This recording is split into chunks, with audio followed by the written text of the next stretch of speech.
کے کمرے میں تھی اور نواب عالیان رباب کے ساتھ لاہور کے لیے نکلے ہوئے تھے، اسی رات دادی جان نے رشال کے آگے نواب عالیان کی خواہش رکھی تھی کہ کتنے سالوں سے ان کے پوتے نے دل ہی دل میں اپنے بچوں کے نام سوچ رکھے ہیں۔ اگر ان کا بیٹا ہوا تو اس کا نام شہریار عالیان خان رکھیں گے، جو ان کے پردادا کا نام تھا، اور اگر ان کی بیٹی ہوئی تو اس کا نام اپنی پردادی کے نام پر جہاں آرا یا پرنانی کے نام پر نور جہاں رکھیں گے۔ یہی بات رشال کو دادی جان نے ایک دن باتوں ہی باتوں میں بتائی تھی۔ تبھی رشال نے سوچ لیا تھا کہ اگر اس کے بچے ہوئے تو وہ ان کے نام اپنے مزاج خدا کی خواہش کے برابر ہی رکھے گی، خواہش کے مطابق ہی رکھے گی۔ اور آج اس نے سب کے سامنے اپنے شوہر کی مرضی کے نام رکھ بھی دیے تھے، چاہے وہ کتنی ہی نواب عالیان سے روٹھی ہوئی تھی لیکن اپنی عزت نفس کو لے کر۔ لیکن وہ اپنی بچیوں کو کبھی ان کے باغ کے آغوش اور ان کی خواہشات سے دور نہیں رکھ سکتی تھی، کیونکہ آخرکار وہ دونوں عالیان علی خان کا ہی انش تھیں۔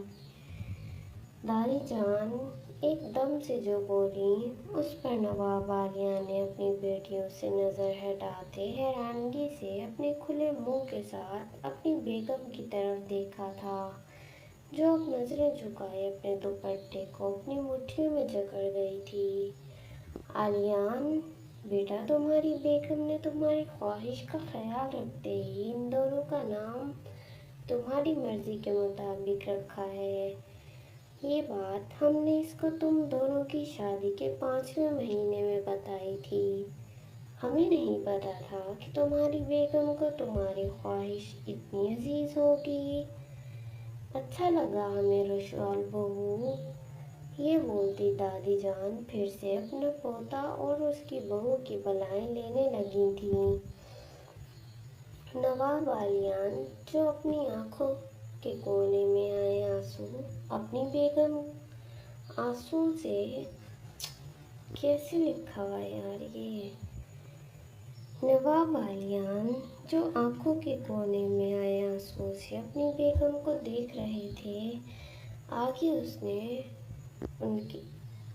ہی اس کے حسن نے ان کو پورا گھائل کر دیا تھا، جو وہ آج کسی صورت بھی رشال کے پاس جا کر اپنے جذبات کو ٹھنڈا کرنے کا ارادہ رکھتے تھے، اور اب اس کی خوبصورت اداؤں اور ان کی خواہش کی پرواہ کا خیال کرنا بھی اور زیادہ نواب عالیان کو اپنی چھوٹی بیوی کا گرویدہ بنا گیا تھا۔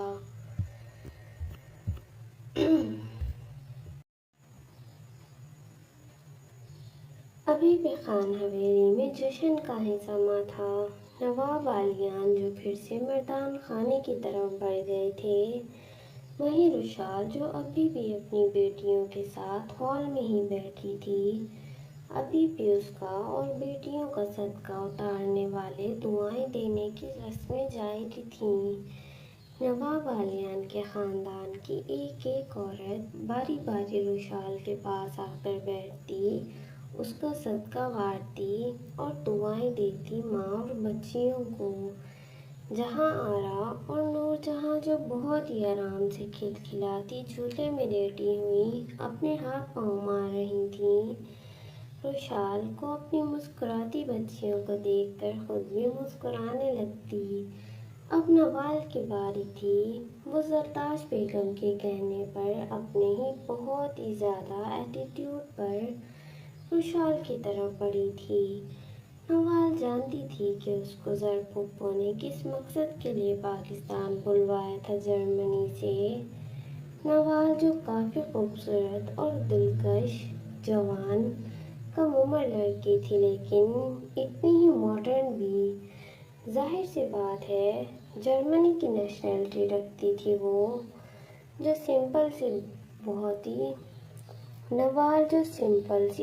ہی زیادہ ماڈرن گہرے دار بلیک رنگ کی خوبصورت فراک میں ملبوس تھی۔ بھورے لمبے بال جو اس کی کمر پر ایک ادا سے پڑے تھے۔ فراک اتنی فٹنگ اور ماڈرن سٹائل میں تھی کہ نوال کے جسم کی ایک ایک گہرائی اور قد و خال اچھی طرح سے دکھائی دے رہے تھے۔ ہلکا سا میک اپ، گلے کی گہرائیوں پر اس نے گلیٹر لگایا ہوا تھا اور باریک سا دوپٹہ نہ ہونے کے برابر اس نے گلے میں پٹی بنا کر ڈالا ہوا تھا۔ گوری رنگت، مغرور نقوش، کسی بھی عام مرد کو اپنے پیچھے دیوانہ کر لیں، ایسی ادائیں تھی نوال کے اندر۔ نوال چلتی ایک ادا سے روشال کے پاس آ کر بیٹھی۔ روشال نے اس کی طرف دھیان سے دیکھا، اس کو جانی پہچانی سی نہیں لگی۔ روشال سمجھی کہ شاید یہ لڑکی بھی مہمانوں میں سے آئی ہوئی ہے۔ کیسی ہو روشال؟ پہلے تو بہت بہت مبارک ہو تمہیں بیٹیوں کی۔ جی شکریہ، پر آپ کون؟ روشال جو مسکرا کر اپنی آرا اور نور کی طرف دیکھ رہی تھی، نوال کے اس طرح اس کی جانے پہچانے بنا مبارکباد دینے پر پوچھ گئی، تم مجھے نہیں جانتی؟ روشال نے اپنے سر کو ہلکا سا نفی میں ہلایا اور چہرے پر ہلکی سی مسکراہٹ سجائے نوال کی طرف متوجہ ہوئی۔ روشال کی تربیت ہی اس کے ماں باپ نے ایسی کی تھی کہ وہ کبھی اپنے اندر چلنے والے طوفان یا دکھ سے کسی کو آگاہ نہیں ہونے دیتی تھی۔ وہ اپنی تکلیف اپنے ہی اندر رکھتی تھی، تب اس کی ناراضگی باہر آتی تھی جب وہ پوری ٹوٹ جایا کرتی تھی۔ ابھی اس کی ساری ناراضگیاں بس اپنے نواب سے تھیں، جن کو وہ کبھی معاف کرنے کا ارادہ نہیں رکھتی تھی، لیکن صرف دماغ سے۔ دل تو اس کا آج بھی اپنے نواب کے لیے ہی دھڑکتا تھا اور منت سماجت کرتا تھا اس کے آگے کہ وہ اپنے نواب عالیان کو ایک اور موقع دے۔ تم نہیں جانتی مجھے؟ نہیں، میں نہیں جانتی آپ کو۔ کون ہیں آپ؟ ویٹ، زرتاج پھوپھو؟ زر بیگم جو اماں بیگم کے ساتھ بیٹھی تھی، نوال کے بلانے پر اس کی طرف بڑھیں۔ کیا ہوا نوال؟ روشال جو اب دونوں کی طرف ہی دیکھ رہی تھی، ناسمجھی کی کیفیت سے، بھلا اس کے پاس بیٹھی خوبصورت لڑکی کون تھی؟ حالانکہ وہ لڑکی روشال کے آگے کچھ بھی نہیں تھی۔ زر پھوپھو، آپ بتائیں نا اپنی بہو کو کہ میں کون ہوں۔ اوہ اچھا، زرتاج بیگم جن کو روشال ایک آنکھ پسند نہیں تھی، اوپر سے اس نے وارث کی جگہ دو بیٹیاں پیدا کر دی تھیں۔ اس کے بعد سے زرتاج بیگم کی دن رات یہی خواہش اور جدوجہد تھی کہ وہ کسی طرح روشال کو اپنے عالیان کی زندگی سے چلتا کرتے، اپنی بھتیجی کو اس گھر کی مالکن بنا دیں اور پھر سے اس سے ان کی نسل آگے بڑھے۔